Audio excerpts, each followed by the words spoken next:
everybody, welcome to Fleisher. My name is Rebecca O'Leary. I'm the Interim Executive Director here at Fleisher, and this is, I think, our 44th annual Wind Challenge exhibition. We're very happy to have Kathleen, Mostafa, and Hratch with us tonight. The show looks terrific, and thank you all for all of your hard work. Gerard, thank you very much, and thank you all for coming. Enjoy the evening, and I turn it back over to Gerard. They need an applause.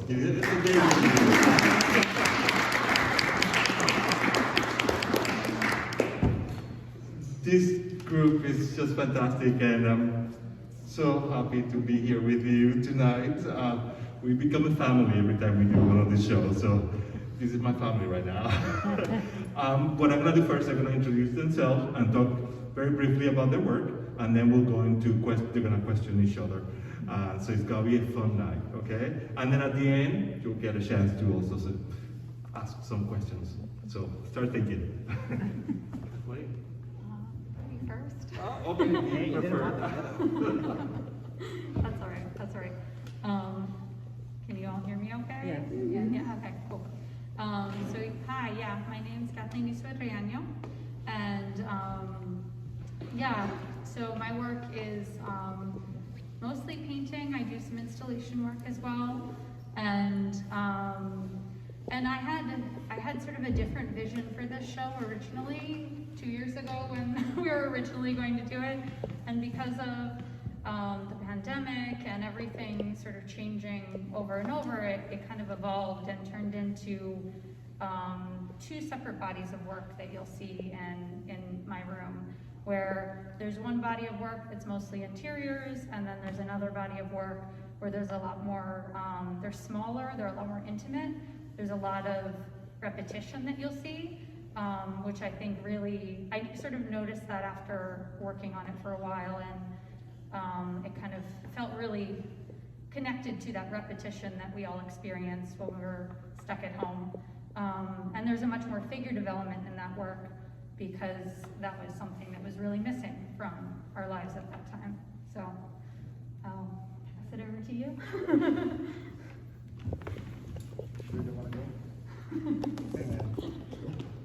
Hey guys, my name is Mostafa Darwish. I go by Mo, and I'm originally like an oil painter. Went to PAFA, Pennsylvania Academy, and I was like trained very classical.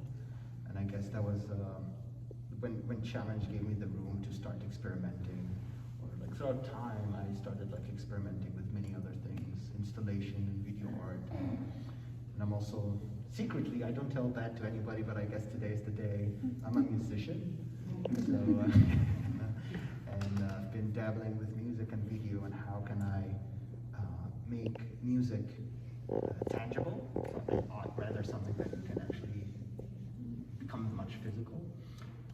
The project that I'm doing in here was like very experimental.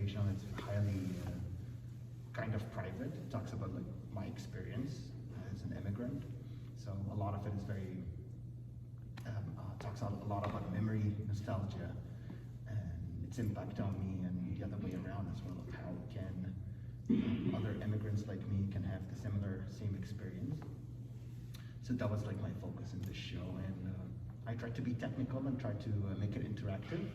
So I guess that's a nice step into like a new Pandora's box of possibilities of artwork that will come soon in the future. Yeah, I guess I'll pass you the mic. All right. Hi, my name is Hratch Babikian. Went to UArts, PCA, or Philadelphia College of Arts a while back. Graduated from Metals, the jewelry department. I was always dabbling in larger objects together, hand in hand. As a come from a family of goldsmiths, so that was always in the background. And this show basically let me, become a little more independent and creative thinking on my objects, and they became a little bit larger.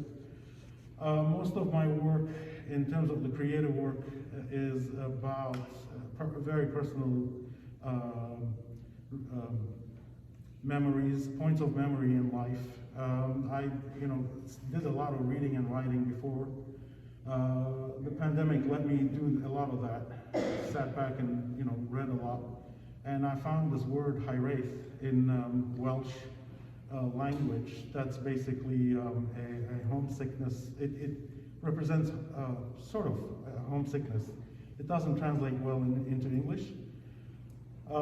And it's a homesickness or a missing of a place or a time and a person that may or may not have been in reality.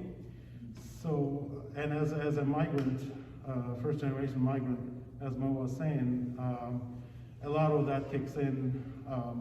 And I have this sort of habit of talking to a friend who, we do hoard things. So, and the hoarding is basically coming from actual materials and objects that mean a lot. So, and it's about the people who are connected to that, whatever it is, or the time or the place. So most of the work that I have that depends on those materials have a lot of meaning. Some of the woodwork or all of the wood that I use have been part of my life for about the past 35 some years, and traveling with me from place to place. And I try to use things that are, visually and materialistically speaking, meaningful to the piece itself that makes sense. And sort of the Hratch, the word came in the pandemic, so I'm not, I was looking for a definition for it. So this show really gave me a reason to start delving deeper into all of that. And looking back, it's almost positively, most of my work, my entire life, I don't want to say, but has been about Hratch, about times and people and places that I missed that I didn't even sort of think about or know. And now it's sort of coming back full circle and making, trying to put them in materials. I don't know what else to say. I mean, I just want to concentrate on the show. I don't want to. But that's it. Thank you. Well, thank you. So now, how to break the ice, right? How do we do that? Well, I come up with a question always for them to get them started. And today's question is, what's your earliest memory of making art? And I don't know if they're prepared to answer these, but let's see. Who wants to go first? So I brought a... Oh, CC. Somebody came prepared. So I brought this thing. It's not a thing, it's a thing. So I brought my first hammer. So this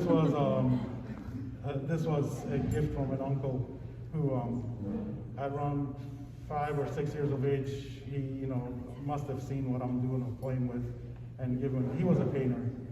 So the hammer itself, the hammer handle is one of his brush handles. And then he... Sure you weren't born with that? I don't know. But I mean, it was a favorite. And the tiny little story that goes with it is during the Lebanese War, which went for a long time, I for sure thought that it was gone. As you are aware, the buildings and whatever now with the Ukraine thing, they just get pulverized. So I thought for sure that this is gone. It turned out about 25 years later, I still have family there, so my brother was living in that same house. And I asked him to look for it, and he found it. So he sent it to me. So I found this recently, like it came about 10 years ago. I was sort of doing a dance. But I mean, it's like, this is epic for me. It's like, it's the first hammer. I've always had a bench near my bed, and I always tinkered. At 5 years of age. Always had a little pocket knife that I carved, little bark, tree bark in the mountains. So little boats and things that, and I think it was, I had a lot of encouragement. So, yeah. Ooh, that's a hard one to top, so I don't know. Yeah, really. The pressure. You asked.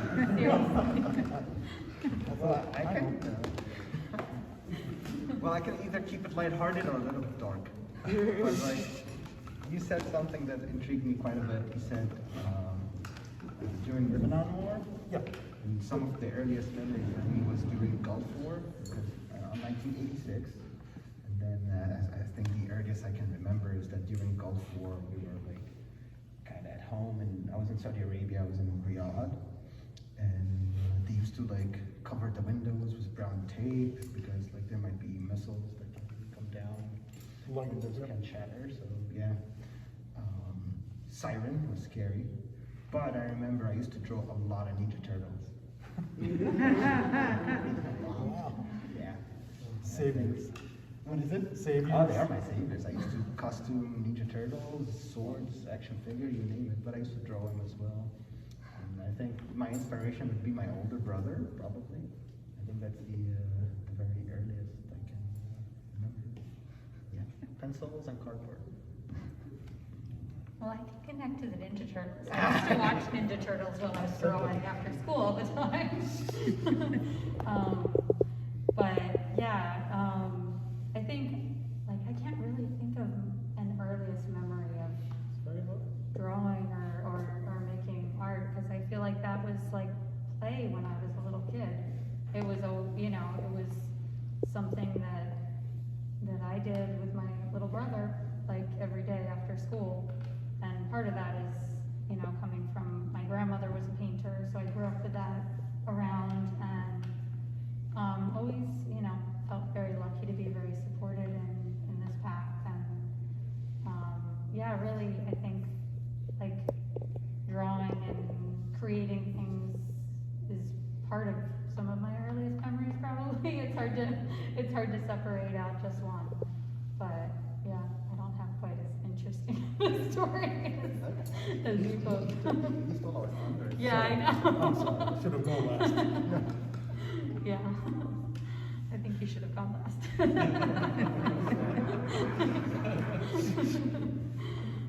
Well, it's your turn to, ask him a question that might be hard. It's my Yeah. oh, Yeah. you're putting me right back on the spot. I am. Well, I've been curious since I saw your work, and I told you earlier I was looking at your Instagram, so I understood that you're a jeweler as well, so you usually make very small things, and I was really interested in this work here. Like, how do you think about scaling up that much? How did you envision that, and how did you plan that? Because that seems like such a big shift. Actually, that's not easy. That's not hard for me. That's not difficult or hard for me at all. Because most of the jewelry that I make is, I envision them large, and then they miniaturize to body size. I think I have one of my teachers here. It's just, I remember a statement where jewelry is just, sculpture for the body. So I thought, okay, from long time ago, or sculptures, just jewelry for the, buildings, or spaces. And I mean, materialistically, again speaking, you have to think about the physicality of it all, or how to put it together and all that. But I think sometimes, professionals will come and look, they go, oh, this looks this way or that way, and then the minute it comes out of my jeweler, oh, it all makes sense, the way it's been put together. Or I have sculptor friends who wouldn't dream of putting things together like that. And I do, in jewelry, usually when it's very high-end, in olden ways and now, you usually put things together, you design and put things together, fabricate, or whatever you're doing. You also think backward as an engineer, so that if any, like a painting, when you're having to retouch or repair down 100 years from now, you think about those people who are going to work backward on your work, and how you can make that archivally sound. So we do the same. And I found myself thinking that the same way about the sculptures, where, if anything happened, how would I or whoever take this apart and have it repaired? So that's pretty much, which was interesting. I never, usually it's just like, get the epoxy, just put it all together, and slime it together, and you're done. It's like, but I don't do that, so I don't know why. I think that comes from my training in jewelry, so. Yeah.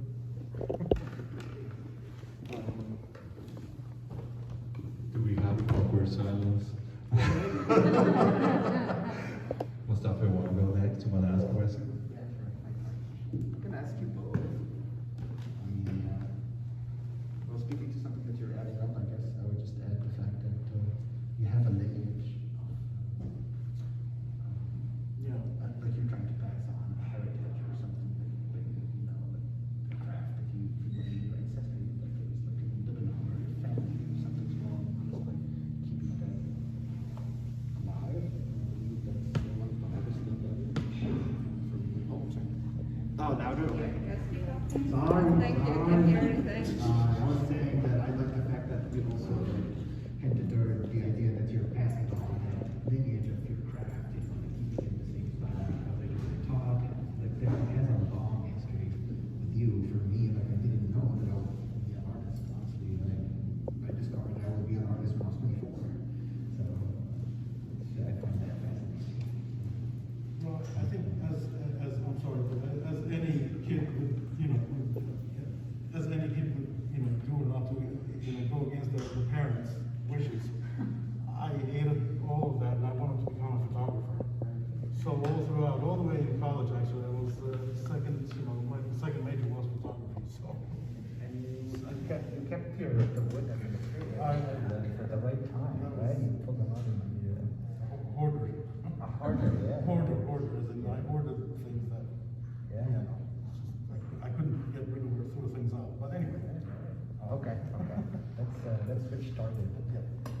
This thing. Okay. They're saying 4 days, right? Yeah, 4 days. So, Yeah. I saw. Yeah. No, I got it. Yep. I saw something in that case that I kind of relate to. I'm not a hoarder, but my brain is constantly active. I have ADD and dyslexia, right? And discovered that way late when I was 29 years old, but went through a lot in my life. Looking at your artwork, I relate a lot to it. I think I'm trying to figure out what is the exact similarity. And like I presume also one of the things that the curator who shows us 3D display, or how whatever way it works, is actually like syncing quite well. There's a nice, yeah. So they probably see something that we might even not see the connection between us, or that we know and see it. But anyways, to just get into the subject, are you a hoarder? Because your paintings also like has a lot of things that I relate to. The fact that I'm constantly, but that's just me. I'm constantly high energy, so I cannot focus a lot. So I love the fact that constantly experiment with new things, technicality, dabble in, and then all of a sudden it became a part in the physical that you can actually see it in the visual as well. You will see my room, inside my room, inside my room, inside his room, probably like the window like somewhere. So I'm wondering if you can tell me a little bit, tell us a little bit. Well, I fight against that hoarder impulse pretty hard all the time. But I think as artists, we all like find beauty in things and want to hold on to it and like, oh, we can make something out of this, right? The spaces in one body of work is the home that I grew up in, and so it's and that's where you see like lots of accumulations of items and things, and I think I forget the word that you were using, that like memory of. The high rise. Yes, I was really connecting to that word, and I feel like that really encompasses like a lot of that urge to hold on to things, right? And that it might represent something or fill a void or fix something. And I think that's my going back to my childhood home and painting it and kind of confronting the disarray of it and some uncomfortable elements of it is also to kind of uncover the beauty in that and understand that story for myself. And so that's that like body of work with a large piece. And so yeah, that impulse I feel like is I fight against because of that space also, if that makes sense. But I think, for me, like spaces are really, really important. The home and that connection with the space and the second body of work, the smaller works, that's all sort of layered with, like I do a lot of like digital sketching and layering of things. So it creates that same kind of accumulation, but it's more about memories and experiences than things in the same way. Yeah, but I want to turn this back to you. I have a question for you. I'm really curious about the technology component of your work. I really didn't get to explore it fully, and I'd love if you could explain that a little bit so that when I approach it, I can understand what I'm looking at a little bit more. Which one in particular? The one with the light was the one that I was, where it The said, light? look at this with light. Light me up. Yeah, there we One go. of the ghetto was taped, just like blue Yeah. paper, just flooded. Yeah. I guess lately I've been missing home. The last time I've been to Egypt was like 15, 16 years. You go through changes in your life, developing of characters, and then basically like I don't have a family in here except like my dad, my younger brother in Philadelphia, and my aunt, and then I'm far away in Minnesota. So I guess the fact that I'll have to be loud, right? I'm sorry. The fact that keepsakes and memories became very important to me. It's something that I started cherishing a lot, and so for that specific project, by the way, those are my family. I'm just putting them on the spotlight right now. For that specific thing, what I did is that I used to travel a lot. I used to fly from Saudi Arabia to Egypt, and constantly like even like inside flights in Saudi and whatnot. And that was the life of the immigrant, especially like my dad were just like to survive. So I'm originally Egyptian, so North African, but I kept on moving all around, right? So one of the things I remembered was the fact that always looking at the airplane, there was just nothing but desert, right? Desert, and just like topography up and down. So for that specific project, what I wanted to do is that I wanted to embalm or capture memory. And what I was doing is that I use Polaroids. It's an interesting material where I can manipulate it, right? It can be like similar to a painting, if that makes sense. Just get the Polaroid and it's random result. Every Polaroid is different, so you have to like interact with it differently for each Polaroid picture. And what I did is that I kept on adding memories over memories over memories over memories, and then they started to make a sculpture shape. So it's literally a sculpture shape of lots of memory and Polaroid just emulged together. And then what I decided to do is to cast them in resin. So they make like shapes of hell and mountains, and you're looking at it up on top. It reminds me of the fact that I'm like, looking down at my memory. And I was just being playful with it, putting some contemporary memory as well. Like one thing that I wanted to do is parallelism maybe, or params that are paradigm, right? That's the word, I'm sorry, excuse my English. But like having, mirroring my past, right? And cast them in resin, and then once you flash the light on them, which you can do so when you see the show hopefully, and you see the shadow, you just have control of the topography somehow. So that was Interesting. it's a long answer. I guess put you on the spot again. Sure. Actually, Yeah. for Kathleen, are you using digital tools to, work on your, two-dimensional, as far as, or do you just go sketches and then paint? And do you find yourself, this is twofold, I guess, getting rid of a lot of materials out of your house? I mean, in terms of the hoarding part, because I know that people, actively gotta get rid of stuff constantly. Otherwise, as you said, artists, see shiny things and all of a sudden, we don't have, we have a maze in our studio to move around. Otherwise, we have guests that are like, oh, you must be really comfortable here because it's only good for one person. It's like, But in terms of the digitization of, so has that been helping you in versus having it on sketches on paper and pencil? Is that better, worse? Do you find, I'm assuming you were trained classically in paper and pencil? So I was trained classically, and I went to University of the Arts for my undergrad here in Philly.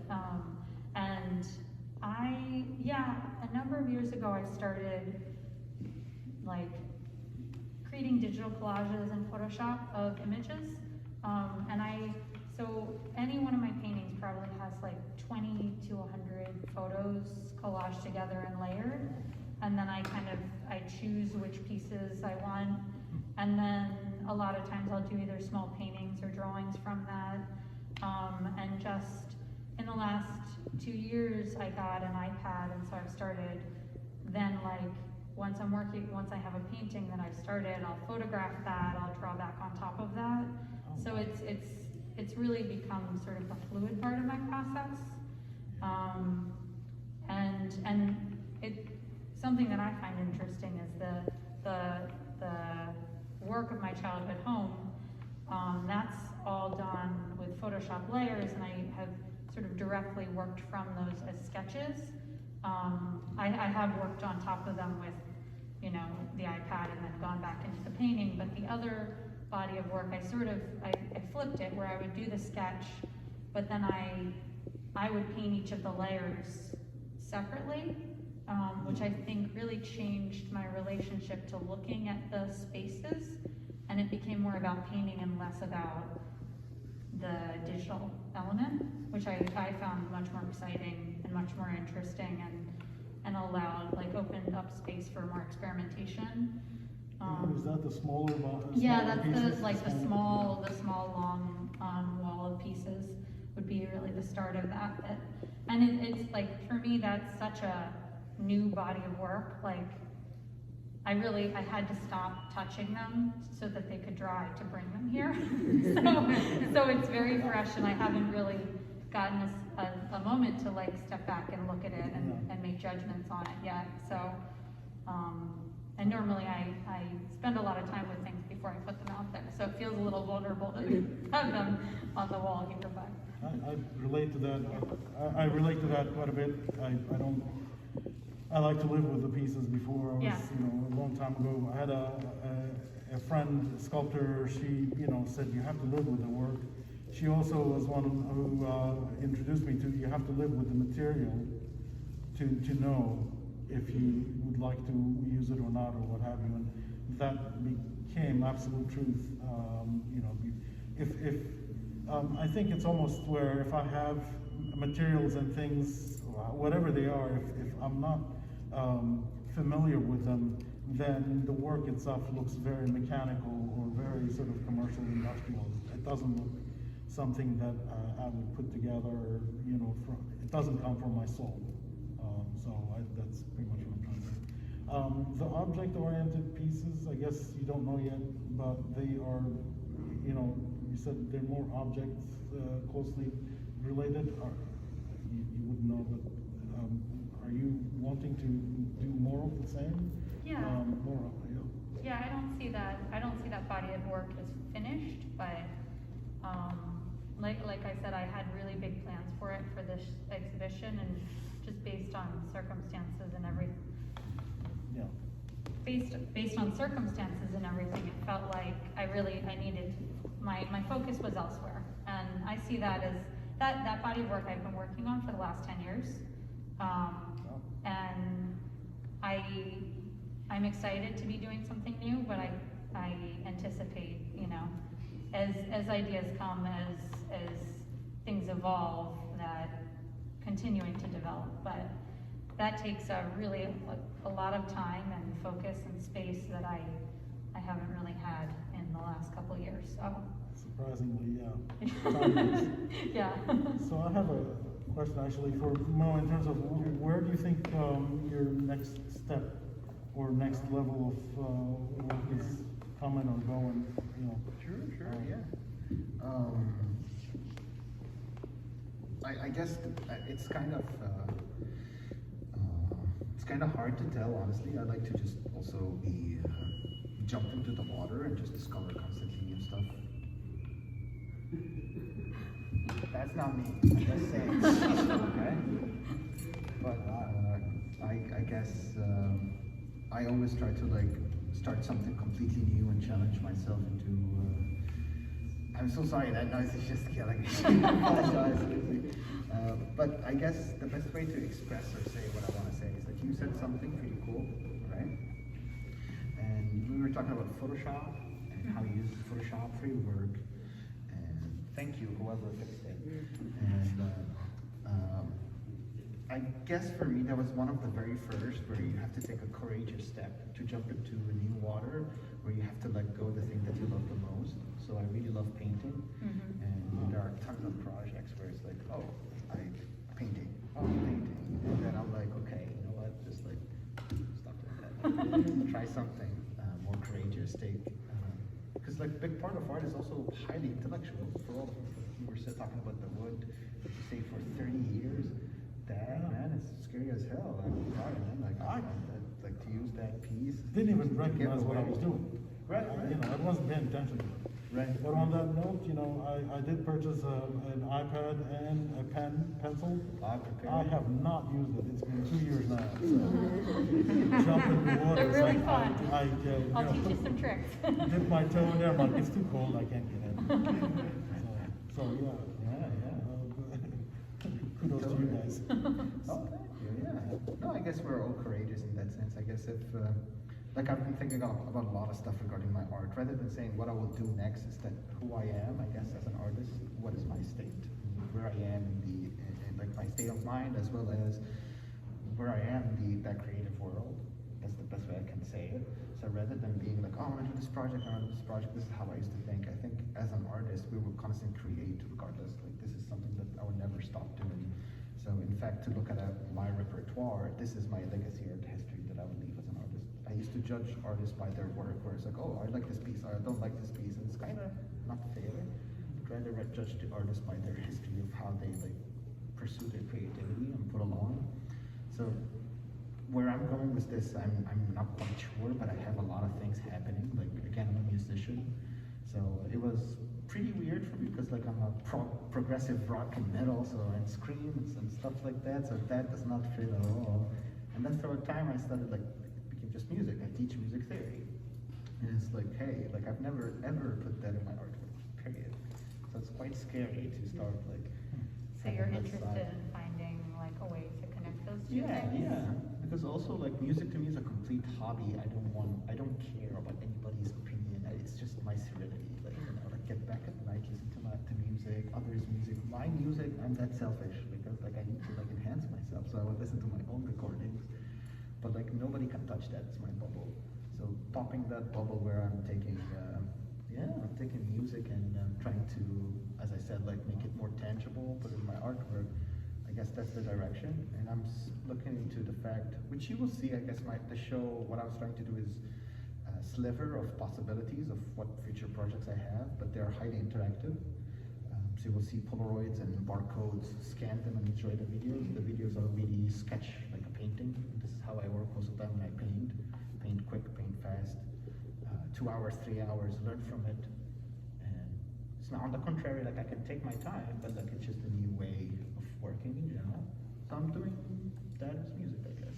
So, if that makes sense. Who wanna go next? I want to ask him about what his next steps. I want to ask you about what your next steps are with your work and how you see. I think I'm sorry. Yeah. In terms of the high wraith definition, was so powerful for me that, and there's so much. I mean, I sat and wrote and sketched a lot during the pandemic. Even though the studio is upstairs, I did not set foot in there for some reason, as we were talking about that, and I just couldn't do it. I couldn't go up there. Plus, I had 2 kittens that I couldn't let them go up there, so I had to split them. They were so little that, you know, it was all their fault. So. But it was just like, I just sat there, you know, with them and drew a lot and wrote a lot. And that high wraith is become so powerful that, and what it is it's not the actual it's what it is all the, and I think in this culture we have this, that was a question I had for you, if you can jump in, the both of you actually, that, in this culture we sort of look down upon, people looking, backward or into the past, or, they call it living in the past, which I don't see it that way in high wraith. Actually, one of the definitions it gives is, I think I have it, in my statement that if you Google it, it comes up as it's not a negative thing. Looking backward, it's actually a welcomed, passing, the word,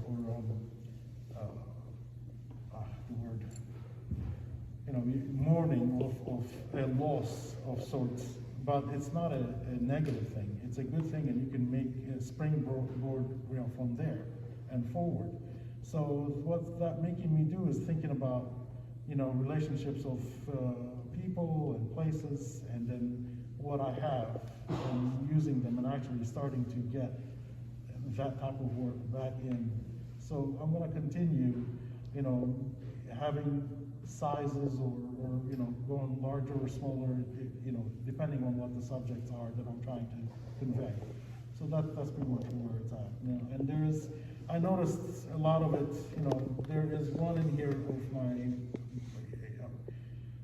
so I'm just gonna point out, the wreath, the one with the wreath, the willow wreaths are of a friend who had passed away, a long time ago, 1995, but we were classmates. He died, sort of in an accident. And it all began there in terms of making this series of people, of portraits of people. The other one is, so this one is the ghost, his ghost, which he was an amazing artist, and after all these years, he's still there, and he's still in my head, where it's like, this is how he would do it, this is what he would do, or this is what he would say. The other one piece is of my brother who just caught cancer, not to, put a black cloud on it, but it becomes such a heavy burden on everyone around that I just had to, and the piece of wood that is in the piece was a piece that he actually cut down from his father-in-law's, and for the past 20-some plus years, I'd been chopping that piece down. It was huge. It was a piece of Osage orange. I'd been chopping it down and using that as firewood. And finally, the last couple of pieces, I was like, I can't chop it down anymore. I have to, do something. And here it is. And you never imagine where, relationships you have, people, and all of a sudden it's like, oh, he's gone, or oh, he's on his way out, or she, it's like all of a sudden you're like, oh, it changes, everything changes, momentarily, and then it changed forever. So with that, and it's constantly happening with with everyone included or involved around you. So you don't pay attention, you miss out. Is my sort of, and that's pretty much what I'm trying to sort of grasp and sort of freeze for a moment and put it in material. Habitat? Sort of, yeah. And it doesn't have to be specifically about a person. For me, for the work, it's also about places where, the others are about places. The other two pieces are about places, not about people. So, oh man, I forgot. No, I had the question before. Thank you. Yeah. I want to acknowledge Sam Fleisher because he's making some special noises in the back. So he's with us. Yes. Anyway, I want two things I want to mention. First, I want to mention that when your exhibition was being juried, there's a couple of different topical themes that came up, and space was one of them. The messages, I think that the three of you are somehow, especially in Mostafa's case, they're hidden messages. You should look for them. But I believe there's some in Kathleen as well. So, and I think one thing that we share here is immigration in a way. I think that's definitely a topic that's relevant. But I don't want to give it away because I want you guys to ask questions as well. We have about 10 minutes, and I think it's time to open it to everyone here. So please, anyone has any questions? This is the time. If not, I'll keep asking. So, oh, please. Hi, I went to school with Mo, and first I have a statement for all the artists. It's impossible, in my opinion, being an artist to be a hoarder. Everything is material, so that's that. Number two, Mo. Yeah, Mo. I'm really, the thing that in the short time I had to look at your work, the Polaroid of the QR code just blew me away. I felt like I was in a time machine. Right? I'm looking at this new thing through an old medium, and I was just wondering if you would talk about how you came to that. Actually, that's a different perspective of how I view things as well, which is pretty cool.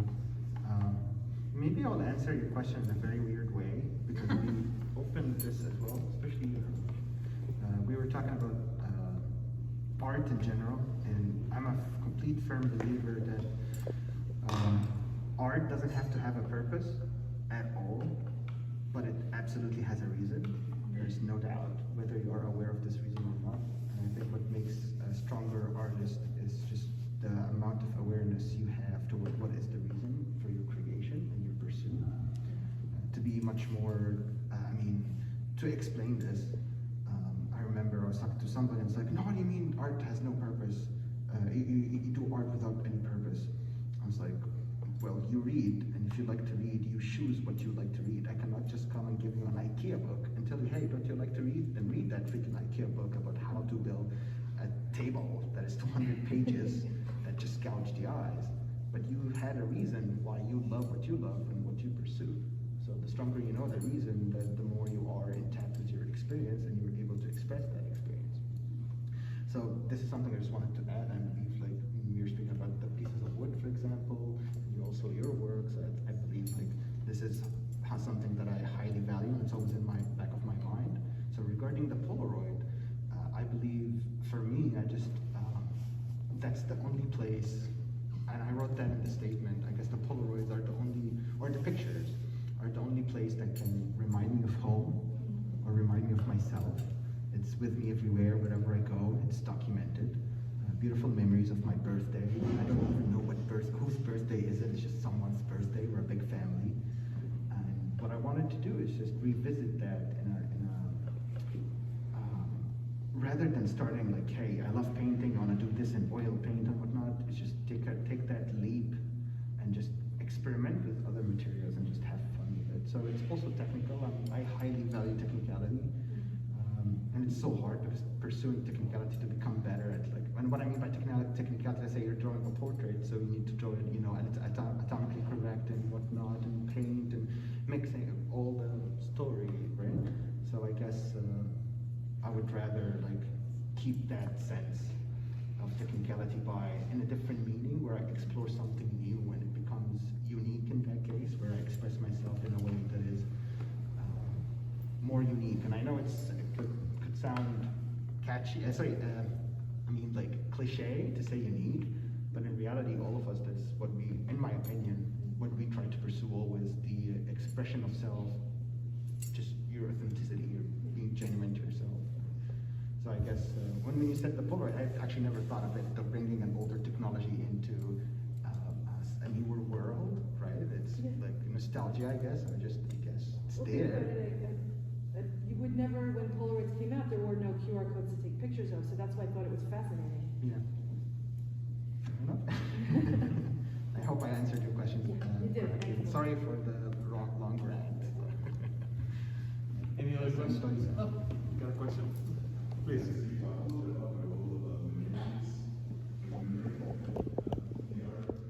It's so hard to hear you. So there's all of the memory in your heart for the three of you. I think you guys were talking a little bit about memories, especially the going backwards and looking up again. Through the art, I was wondering, were there any memories that you hadn't kind of popped up to mind in quite a while, and they came up when you were kind of reevaluating them during the art, and you were like, oh, I interpreted it one way before, maybe my brother punched me in the face, he was a dick, was what my 10-year-old self thought.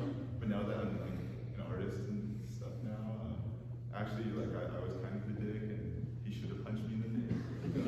Were there any reevaluations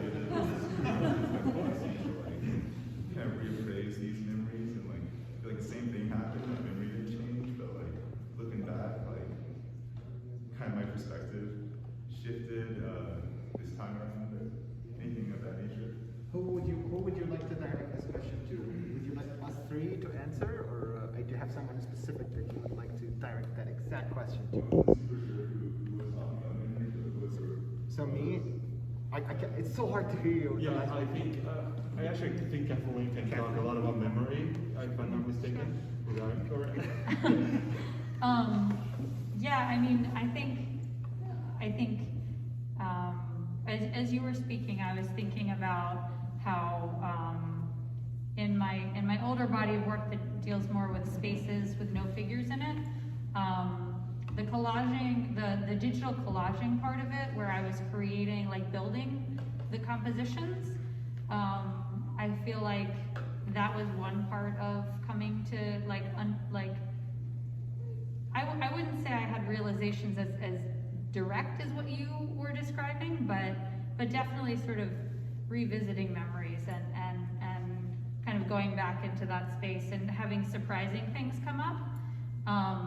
And then like actually making the work, I think I was making it more beautiful than it felt in as the memory. I don't know, like, so sort of changing that relationship. I don't know if that answers your question or makes sense, but kind of trying to elevate that memory and turn it into something, reframing it for myself. It was really interesting. I always thought it was like overly kind of, we don't really remember things super precisely. But the way you're saying it, it's almost like it crystallized. No, I don't know that it crystallized. I think maybe I created a new story. Yeah, I mean, I think that's one of the things I'm really excited about, like with the digital collaging, is that it is imperfect. There's no way to recreate that space perfectly. And so those gaps in information, they fracture, the fracturing of the images is very much how we remember things. It is imperfect. It is like there's holes, and I think that leaves room for, for you to kind of build a story that might I don't know. It just leaves space for interpretation, and that's something that I think is so interesting. Like whenever you hear one story from any group of people, they're all gonna be focusing on different elements of it, right?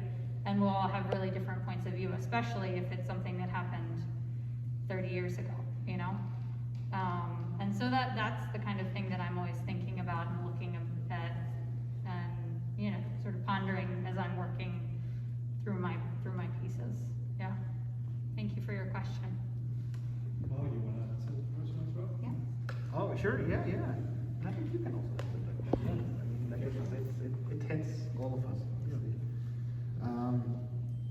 Yeah, I guess passing on the memories. So one of the things that I did was called Reimagined. What I did is that I took Polaroid pictures of pictures I have already, and what I tried to do is stitch them together to remember the old house, my old grandma's house, from my dad's side and from my mom's side. And so it's technically trying to remember how the house used to look like. And it's fascinating. The house is so small, by the way. Just like it's like when I was a kid, I was like, oh my god, everything is gigantic. But I guess like the act of reimagining and stitching and whatnot, I guess I recreated the memory and just made it live longer for a couple more years to come. I guess just that act of reminding myself what's going on. So of course I remembered some stuff, and I look at some stuff and I was like, what the hell was that? Like why is there's a picture of this thing? What is it? I don't even know. Like I remember we went to I had a picture, but one of the pieces of art I did, but it's not here, of us in it was not a circus. It's oh my god, those Disneyland kind of roller coasters and stuff like that. I don't know what is that called. That's what amusement park. That's it, right? So we went to an amusement park, and there were like kids who I don't know who that far that was, and we were like just like happy and hugging one another and taking pictures. Like I don't know who is that guy. So I guess and like my entire life, every time I look at him, I was like, oh, I remember this. Oh, this is pretty cool. And I've never asked who the hell is that guy. So I guess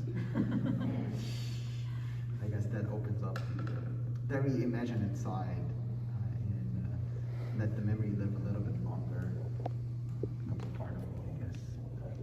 I reimagined it, so I recreated I think you guys, as we're talking and your question, maybe that's the underlying, the underlying statement or the underlying idea of what we have in common, and as far as this show is concerned. So the word high-wraith, when you look at it as a definition, it also mentions that these, homesickness and whatnot, the longing of the person, the place, or the time. At the end of that, definition, it also says it may or may not actually be real, as in you just imagined all that, and you're homesick for it now. So recognizing that fact of, oh, that's not really real. It's, and in your memory, it's so real, and you really miss it. And when you get there, it's not there. All of that. You're still not, fulfilled with your, homesickness. 2008, I had gone back to Lebanon for a visit, and we went with my brother and my wife at the time. We traveled to all the old places that we grew up in, and one of them was on this note. One of them was the mountains that we used to go summer in, and the houses that we were in, and they're all there. The steps were there. We have famous black and white photographs of my brothers and I sitting on the steps and goofing around, at 4, 6, 8 years old. And the steps, all of that is still there. So as the reality was, wow, this is real. And you look across from it, and there was this old lady who was this sweet old lady, and really old, as in, she had, as little kids, she had white hair. She always dressed in black, and she looked like one of the witches in one of the Disney movies. And it scared the crap out of us, every time. And her house, half of it, the front was sort of built concrete-like, and at the back was a cave. It was all stone. There were trees growing out of it. I mean, it was scary as hell. And she had a cauldron. She'd make things in there. And you're just like your memory's just going nutty. And Madame Nazha was her name. And it's just like, oh my God, it's Madame Nazha's house. And we're looking at it, it's still there. And then, as we're talking, standing in front of it, the lady comes out, and it's like, oh my God! It's just like, it's her! It's like, and of course, it's like 50 some years later, and it's like, and there's a young lady that came out with the old lady, and it turns out the older woman was the daughter of it.